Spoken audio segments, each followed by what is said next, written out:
ಡೈನಾಸೋರ್. ಈ ಡೈನಾಸೋರ್ಗಳು ನೆಲದ ಮೇಲೆ ವಾಸ ಮಾಡುತ್ತಿದ್ದ ದೈತ್ಯಾಕಾರದ ಪ್ರಾಣಿಗಳು. ಈ ದೈತ್ಯಾಕಾರದ ಡೈನಾಸೋರ್ಗಳು ನೆಲದ ಮೇಲೆ ಒಟ್ಟು 15 ಕೋಟಿ ವರ್ಷಗಳವರೆಗೆ ಈ ಭೂಮಿಯ ಮೇಲೆ ಆಡಳಿತ ನಡೆಸಿವೆ. ಹಾಗಾದರೆ ಏನಾಯಿತು? ಈ ದೈತ್ಯಾಕಾರದ ಡೈನೋಸರ್ಗಳ ಅಂತ್ಯ ಹೇಗಾಯಿತು? ಇವು ಈ ಭೂಮಿಯಿಂದ ಎಲ್ಲಿ ಮಾಯವಾದವು ಎಂಬ ವಿಷಯದ ಬಗ್ಗೆ ಈ ವಿಡಿಯೋದಲ್ಲಿ ತಿಳಿಯೋಣ. ಈ ಡೈನೋಸರ್ಗಳ ಅಂತ್ಯವನ್ನು ತಿಳಿಯಬೇಕೆಂದರೆ ನಾವು 7 ಕೋಟಿ ಸಾವಿರ ವರ್ಷಗಳ ಹಿಂದೆ ಹೋಗಬೇಕು. ಹಾಗಾದರೆ ಈ ಡೈನೋಸರ್ಗಳ ಅಂತ್ಯ ಹೇಗಾಯಿತು ತಿಳಿಯಲು ಈ ವಿಡಿಯೋವನ್ನು ಕೊನೆಯವರೆಗೂ ನೋಡಿ.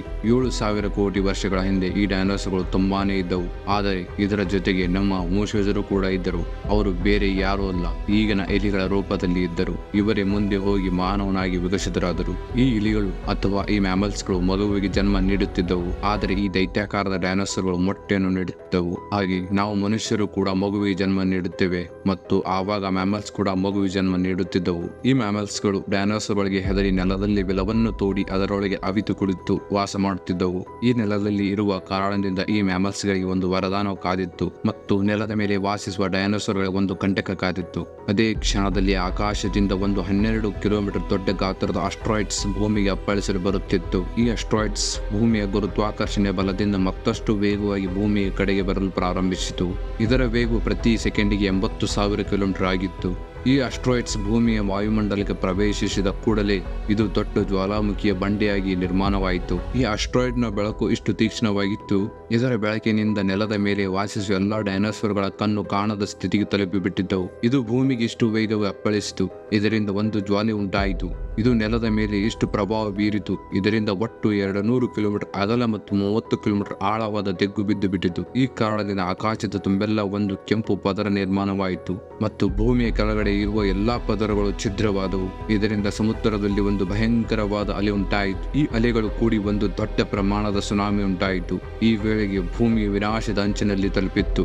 ಈ ಸ್ಫೋಟ ಎಷ್ಟೊಂದು ಪ್ರಭಾವ ಬೀರಿತ್ತು. ಇದರ ಒಟ್ಟು 1200 ಕಿಲೋಮೀಟರ್ ವರೆಗೆ ಇದ್ದ ಎಲ್ಲಾ ಡೈನೋಸರ್ಗಳು ಸುಟ್ಟು ಭಸ್ಮವಾದವು ಮತ್ತು ನೀರು ಆವಿಯಾಗಿ ಹೊಗೆಯಾಗಿ ಉಳಿದಿತ್ತು. ಈ ಸ್ಫೋಟದಿಂದ ನಿರ್ಮಾಣವಾದ ಮೋಡಗಳು ಬೆಂಕಿಯ ಉಂಡೆಗಳಾಗಿ ನೆಲದ ಮೇಲೆ ಬೀಳಲು ಪ್ರಾರಂಭವಾದವು. ಇದರಿಂದ ಹಾರಾಡುವ ಎಲ್ಲಾ ರೈನೋಸರಸ್ ಪಕ್ಷಿಗಳು ಸುಟ್ಟು ಹೋದವು. ಈ ಹೊಗೆಯಿಂದ ಎಷ್ಟೋ ವರ್ಷಗಳವರೆಗೆ ಭೂಮಿಯ ಮೇಲೆ ಸೂರ್ಯನ ಬೆಳಕು ಬೀಳಲಿಲ್ಲ. ಇದರಿಂದ ಗಿಡ ಮರಗಳು ಸುಟ್ಟು ಹೋಗಿದ್ದವು ಮತ್ತು ಭೂಮಿಯ ತಾಪಮಾನ 200 ಡಿಗ್ರಿ ಸೆಲ್ಸಿಯಸ್ ವರೆಗೆ ತಲುಪಿತ್ತು. ಈ ಸ್ಫೋಟದಿಂದ ಕೆಲವೊಂದು ಪ್ರಾಣಿಗಳು ಬದುಕಿದ್ದವು. ಅವುಗಳೇ ಮ್ಯಾಮಲ್ಸ್.